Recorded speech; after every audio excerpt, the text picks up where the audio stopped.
जानवरों की कहानी।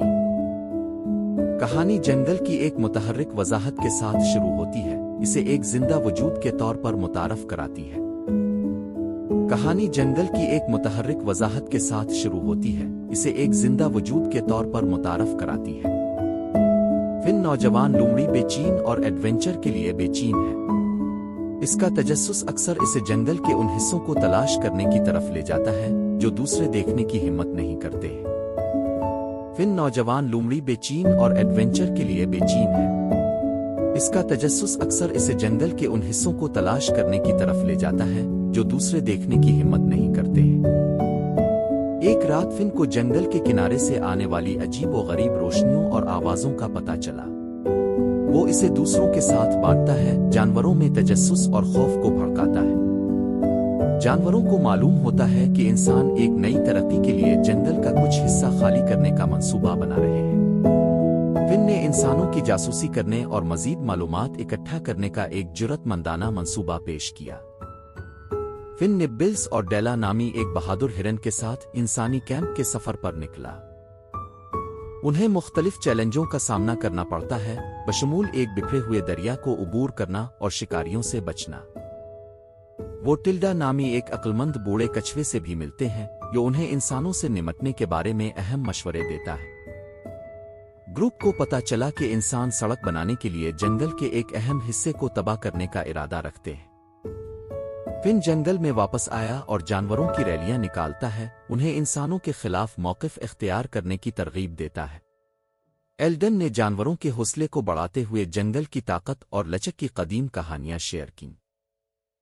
जानवर इंसानों को भगाने हैं, लेकिन कुर्बानियों के बगैर नहीं में कामयाब होते।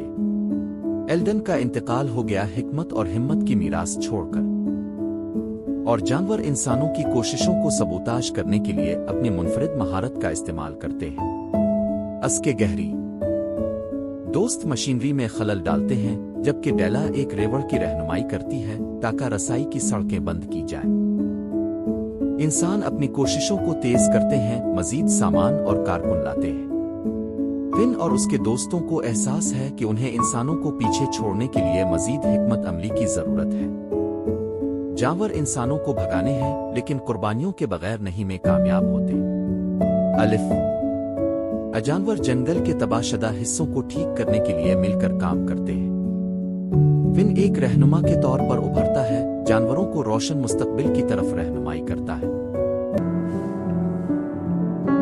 गिने का ट्रक पंजाब के सरसब्ज और शादाब खेतों में, जहां गिने के सुनहरे रंग नजर की हद तक फैले हुए हैं, एक पुराना ट्रक एक कदीम बरगद के दरख्त के साए में खामोशी से खड़ा था। ये ट्रक जो कभी नया और शानदार था, मकामी लोगों के लिए मोहब्बत भरा नाम बाबा गाड़ी के नाम से जाना जाता था। दहाइयों तक ये गांव की जिंदगी का मरकज रहा, ताजा गन्ना खेतों से करीब के शहर में शुगर मिल तक ले जाता रहा। बाबा गाड़ी ने अपने अच्छे दिन देखे थे। इसका कभी चमकदार सब्ज रंग अब मांद पड़कर जैतूनी हो चुका था, और उसका इंजन हर सुबह ऐसे शुरू होता था जैसे कोई बूढ़ा आदमी बिस्तर से अल्फाटनी में हिचकिचाता हो। लेकिन अपनी उम्र और खस्ता हाली के बावजूद इस ट्रक में एक खास कशिश और किरदार था, जैसे कि कोई पुराना कहानी सुनाने वाला जो कई तूफानों से गुजरा हो। ये ट्रक एक खुश मिजाज किसान करीम की मलकियत था। करीम अपने गर्म दिल, मास्कराती हंसी और ना खत्म होने वाली कहानियों की वजह से मशहूर था। इसने ट्रक अपने वालिद से विरासत में लिया था, जिन्होंने अपने वालिद से पाया था। करीम के लिए बाबा गाड़ी सिर्फ एक गाड़ी नहीं थी, ये एक कीमती खानदानी वर्सा थी, नस्लों को जोड़ने वाला एक बिल। नवंबर की एक सर्द सुबह गांव में चहल पहल थी। गिने की कटाई अपने उरूज पर थी, और ये बाबा गाड़ी के मौसम की पहली मिल की तरफ सफर करने का वक्त था। करीम ने खुश दिल्ली के साथ सीटी बजाते हुए ड्राइवर की सीट पर बैठा और डैशबोर्ड को प्यार से थपथपाया। इंजन धड़कते हुए चल पड़ा, आसमान में धुएं का बादल छोड़ते हुए। गांव के लोग उन्हें अलविदा कहने के लिए जमा हुए, बच्चे खुशी के साथ चीखते और कहकहा लगाते हुए ट्रक के पीछे दौड़ते रहे। मिल तक का रास्ता जाना पहचाना था, जो जमरद्दी खेतों से गुजरता था, छोटे नालों और धूल भरे रास्तों के बीच। जैसे जैसे ट्रक आगे बढ़ता गया, करीम उन बेशुमार सफर की यादें ताजा करता रहा जो इसने सालों में किए थे। ایک بار جب شدید بارش نے راستے کو کیچڑ میں بدل دیا تھا اور بابا گاڑی نے بہادری سے کیچڑ میں سے نکلتے ہوئے اپنے قیمتی سامان کو بحفاظت پہنچایا۔ پھر وہ یادگار دن جب کریم نے مسافر موسیقاروں کے ایک گروپ کو سواری دی جنہوں نے ٹرک کو سریلی دھنوں سے بھر دیا جو سفر کو ناقابل فراموش بنا دیا۔ تاہم اس بار سفر مختلف تھا۔ جیسے ہی بابا گاڑی آگے بڑھی کریم نے انجن سے ایک عجیب آواز سنی، ایک مسلسل کڑکڑانے کی آواز جو ہر گزرتے میل کے ساتھ بڑھتی جا رہی تھی۔ اس نے گاڑی روکی، نیچے اترا اور ہڈ کھولا۔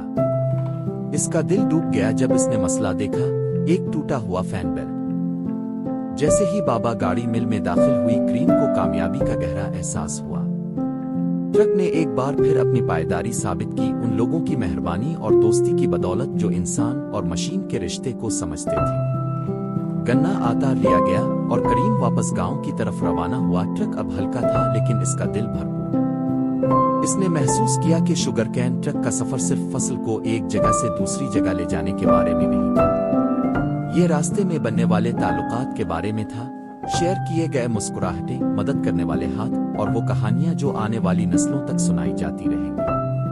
اور اس طرح بابا گاڑی اپنی تاریخی موجودگی جاری رکھے ہوئے تھی، استقامت اور برادری کی علامت جو ہر اس شخص کے لیے عزیز تھی جو اس کے راستے سے گزرا تھا۔